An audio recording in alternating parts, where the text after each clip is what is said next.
Bonjour et bienvenue dans la série de tutoriels à propos du Python en sécurité. Donc aujourd'hui, j'essaierai de vous présenter en bref quelques fonctionnalités de Python, les variables et quelques types de données tels que les chaînes, les listes, l'utilisation des variables et tout ce qui va avec. Donc aujourd'hui, spécialement, le cours sera sur Windows. L'autre PC est en panne.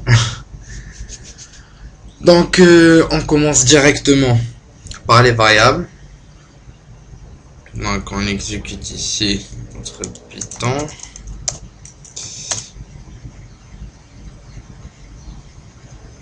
Donc, ce qui est bien à savoir à propos des variables en Python, c'est qu'il n'y a pas de type défini.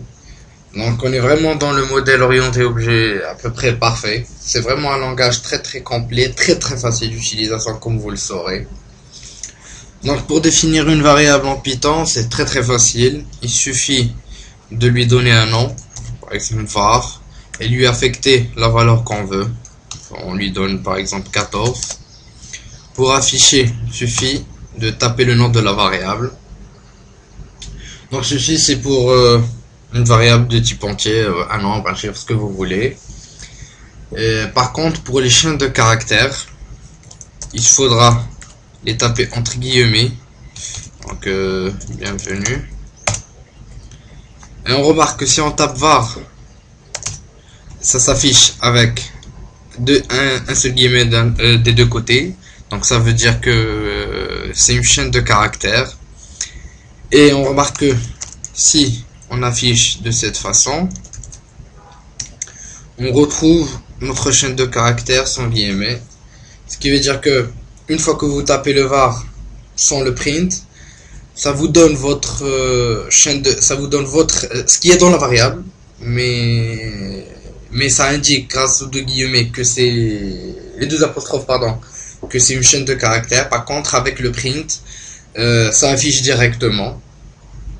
Donc ça c'est fait. Donc il y a aussi quelques fonctions assez sympas pour connaître l'adresse exacte de la variable en mémoire. Donc on a l'adresse exacte et on peut même connaître l'adresse exacte en hexadécimal. Donc n'oubliez pas que pour ces tutoriels je vous donne des informations qui nous seront très très utiles, spécialement dans tout ce qui est sécurité. Et pour information, si vous êtes intéressé par les slides de cette présentation, vous me contactez par mail et je vous enverrai ça avec grand plaisir. Donc revenons aux chaînes de caractères. Donc pour manipuler des chaînes de caractères, c'est vraiment très facile. C'est à peu près la même chose que le C. Si vous gérez très très bien le C, ça sera très très facile. Donc on revient au modèle qu'on a dit tout à l'heure. Quand on affecte une chaîne de caractères à notre variable et qu'on essaie de l'afficher, il n'interprète pas tout ce qui est anti/n et tout ce qui va avec. Par contre, il prend le contenu tel qu'il est. Ceci est la chaîne de caractères. Mais pour interpréter tout ce qui est à l'intérieur de la chaîne, il nous faut notre print. Donc notre anti/n. Il existe aussi quelques fonctions assez intéressantes pour gérer les chaînes de caractères. Par exemple, si on fait var r et on tape notre chaîne de caractères, voilà, on affiche et surprise, l'anti/n n'est pas pris en compte parce qu'on a ajouté le petit r au début, ce qui stoppe l'interprétation de tout ce qu'il y a à l'intérieur de la chaîne. Donc ceci d'un côté. Et il existe aussi un petit truc assez sympa pour taper pour les chaînes de caractères. Donc si on fait 3 guillemets et on commence à écrire, on remarque qu'on est dans le modèle genre un bloc-notes ou un truc du genre.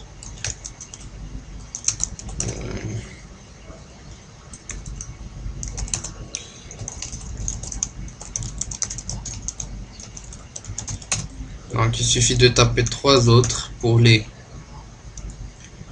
fermer notre chaîne. Quand on tape var, on remarque que les n-words se font automatiquement quand on affiche. On a notre texte comme on l'a toujours voulu. Donc c'est vraiment très facile d'utilisation. C'est vraiment un modèle très facile, un langage rapidement maîtrisable, surtout si vous y connaissez un peu en C. Ça sera un jeu d'enfant, carrément. Donc ce n'est pas tout. Donc les chaînes de caractères, c'est tout un monde en Python, et c'est vraiment hyper facile. Donc on retrouve plusieurs fonctions, par exemple la concaténation, par exemple nom, Hamza, prénom, Konda. Donc pour une concaténation, c'est vraiment très facile. Il suffit de taper nom, le nom de la variable que vous voulez, nom, plus l'espace, un espace, plus prénom. Et quand on affiche notre variable, excusez-moi, ah ouais, j'ai oublié la majuscule, print, non, quand, ah, désolé, encore une fois, voilà, on a notre concaténation des deux chaînes. Il existe aussi une fonction assez sympa, c'est pour si vous voulez écrire plusieurs caractères en une seule fois. Donc par exemple, on prend l'exemple de PA. On reçoit par exemple, on va affecter à cette variable 20A. On va quand même pas se faire toute une histoire pour les taper. Il suffit de donner le A et de multiplier par le nombre de fois qu'on veut qu'il soit. Donc si on affiche, on marquera nos 21. Donc il existe aussi une fonction assez intéressante qui est la conversion d'entier en caractère. Donc c'est str, et à l'intérieur on met un nombre, ce qu'on veut. Donc on remarque avec les deux petits guillemets, là où il y a des guillemets, c'est une chaîne de caractères. Donc d'un côté, d'un autre côté, par exemple, on a notre variable nom, par exemple Konda. On remarque que c'est le même modèle que dans les autres langages. Donc si on prend nom entre guillemets 0, ça nous donne la première lettre. Non, en guillemets 3, c'est un D, et ça continue comme ça. Donc on est vraiment dans un langage très facile d'utilisation. Donc concernant les chaînes de caractères, il existe aussi une fonction assez sympa. Par exemple, une variable conda blog est égal à conda, c'est l'affichage. Donc on peut afficher d'une lettre du début à une lettre de fin selon son ordre dans la phrase. Par exemple, on prend la variable s'appelle blog, on veut la lettre d'indice 2 jusqu'à la lettre d'indice 4. On a deux caractères, c'est ND. Donc c'est exactement ce qu'on veut. Ça d'un côté. Il existe aussi d'autres fonctions assez sympas. Par exemple, on va pas voir toutes les fonctions pour les chaînes de caractères, mais on va voir les plus importantes et ceux qui nous seront utiles plus tard. Donc, on prend comme nom Konda Hamza. Il y a une fonction pour trouver. Il y a une fonction pour trouver si une chaîne de caractères existe dans celle-ci, si elle est composée dans ce cas de deux petites chaînes de caractères, ou bien un mot, ou bien une lettre, ou ce qu'on veut. C'est facile d'utilisation, il suffit de taper name.find et écrire votre nom. Par exemple, on prend CQ.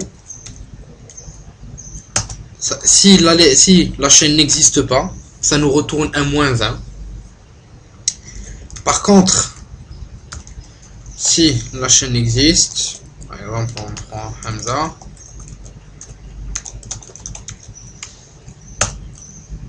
pareil, puisqu'on n'a pas utilisé de majuscule, ça nous retourne exactement son emplacement vis-à-vis son ordre vis-à-vis la chaîne de caractères à laquelle il appartient. Donc ça d'un côté. Il existe aussi une fonction qui est name, qui est votre chaîne de caractères .split, qui permet de découper votre chaîne en deux, si dans notre cas elle est composée de deux chaînes.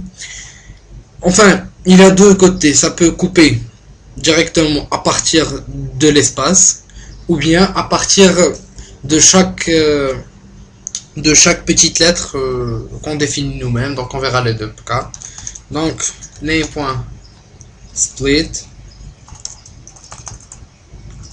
Donc ici on laisse vide. Voilà, ça nous a coupé à partir de l'espace. Par contre, si on est name.split et on choisit le A,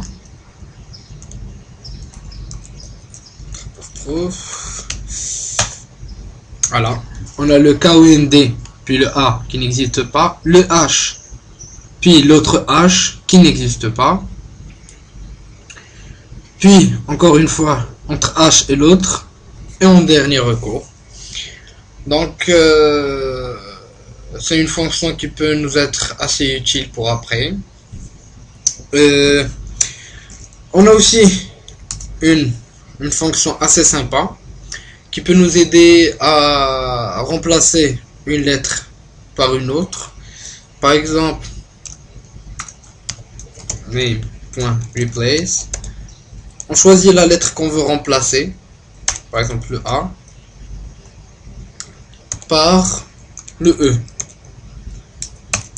Donc, et on a notre chaîne de caractères avec les à la place des E.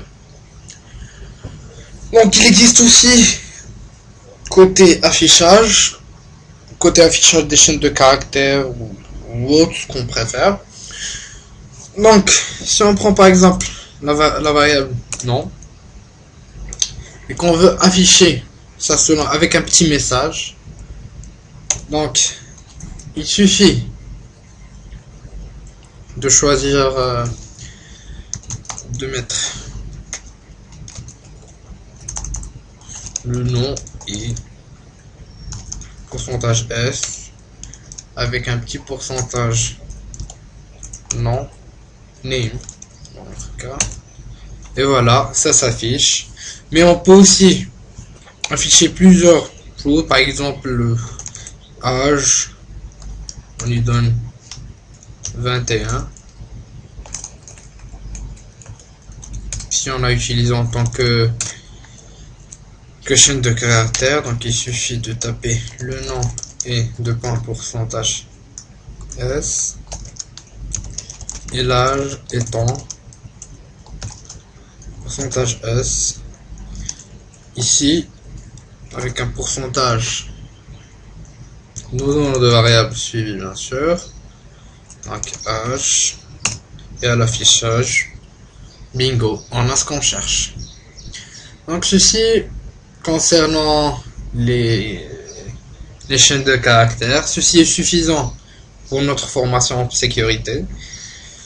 Donc côté chaîne de caractères, c'est fait. On a les fonctions les plus utilisées et pour les intéresser, il y a les slides.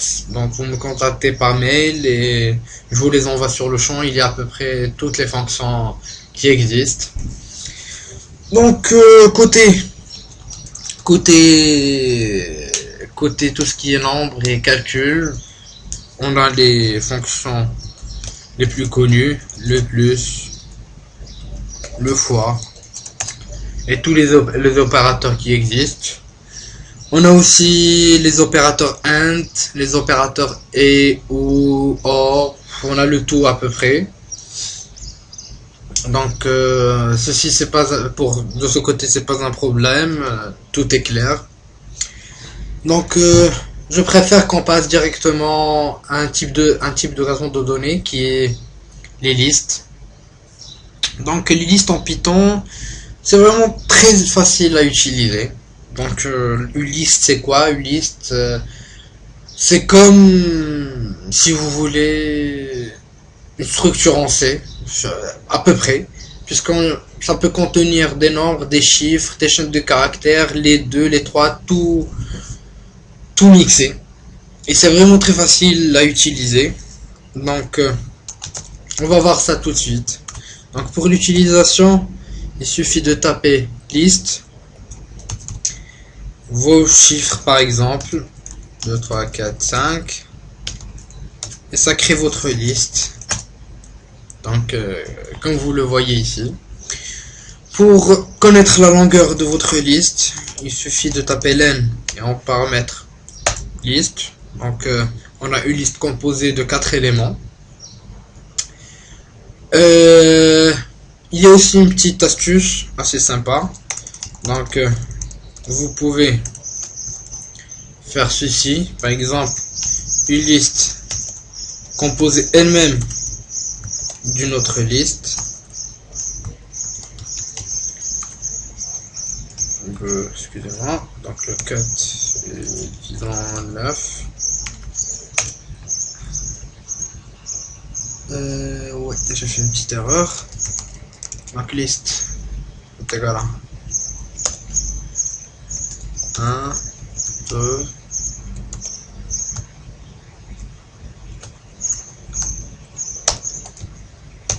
le 2, le 5.